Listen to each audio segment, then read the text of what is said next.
Hey there! In this episode, we're going to talk about huge hurry. What's your big, audacious, huge hurry? Today is day 292 of the Daily Scare Share. Shorn. Don't even know my name today. Sharon Horne-Ellstrom here, but you can call me Pajama Grandma. In case we haven't met yet, go ahead and put hashtag pajama in the comments below. So it's the first time you're being exposed to Pajama Grandma and her awesome cup. Check out this cup. I love this cup.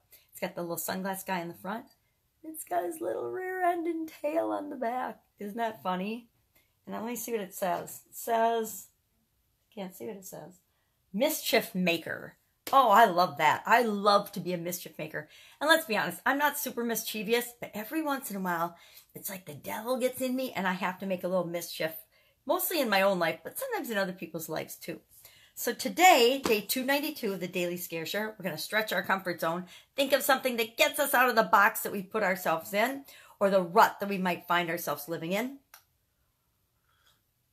And maybe through no fault of our own. Maybe we've just gotten into the everyday routine that isn't very exciting anymore. So today, from the book, Do One Thing a Day That Scares You, I pulled it out and opened it up, and lo and behold, it was the dreaded blank line day. So, often on the dreaded blank line day, and the only thing it said is sensations today.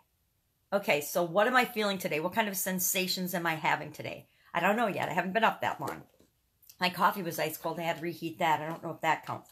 So, what I like to do on these days when I don't know what to do is I pull from either a book or I try to find a book or a sayings or something in my environment like this Dream Big plaque that reminds me of a topic that I can talk about, that I can think about, that I can use throughout the day to stretch my comfort zone. But one of my favorite things to do is go to these card decks. I love card decks because they're kind of like the Cliff Note version of books, if you remember what Cliff Notes are.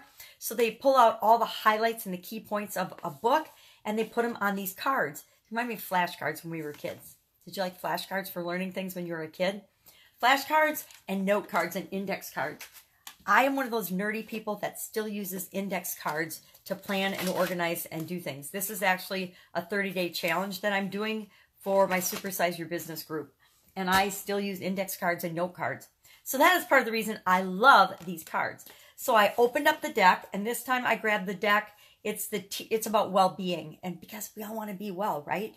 So I pulled the well-being cards deck off my shelf, and it is the Teachings of Abraham with Esther and Jerry Hicks. It's a 60-card deck. So I shuffle through it, and I pull out a card, and this is what came up today. Handy-dandy magnifying glass.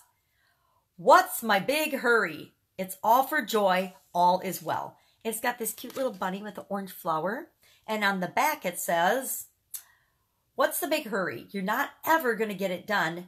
What are you racing toward? Every single activity that you're involved in is for the one purpose only, and that is to give you a moment of joy. That's why it all exists. Lighten up, laugh more, appreciate more, all is well.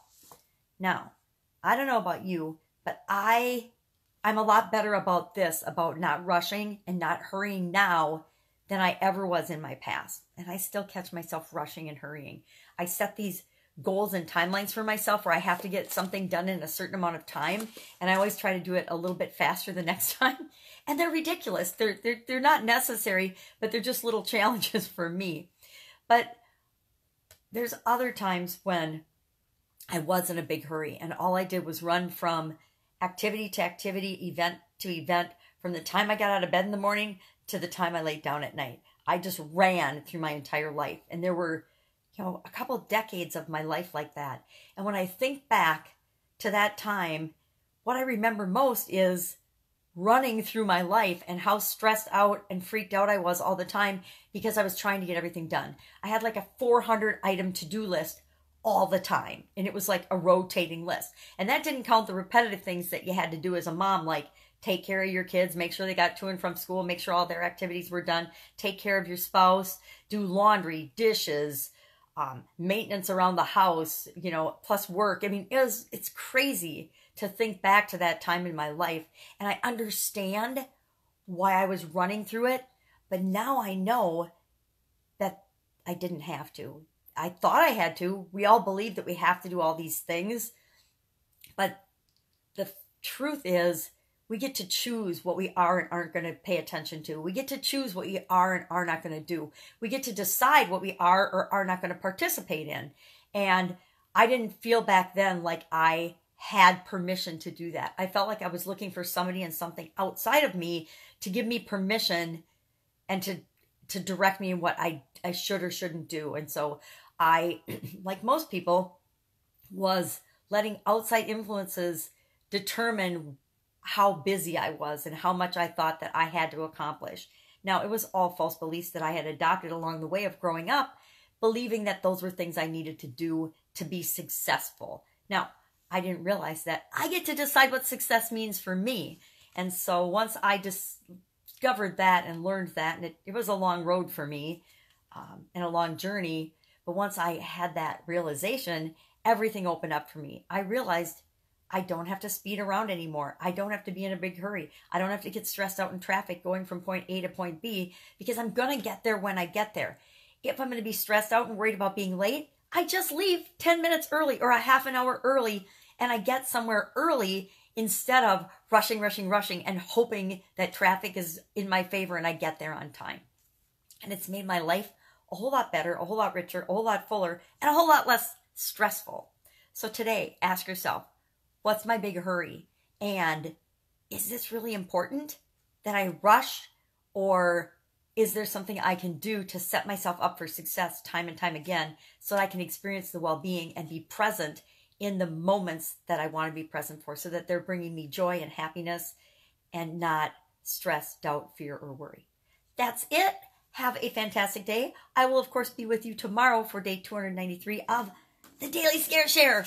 Go on. Don't be scared. You got this. Stretch that comfort zone and go for what you want. Bye.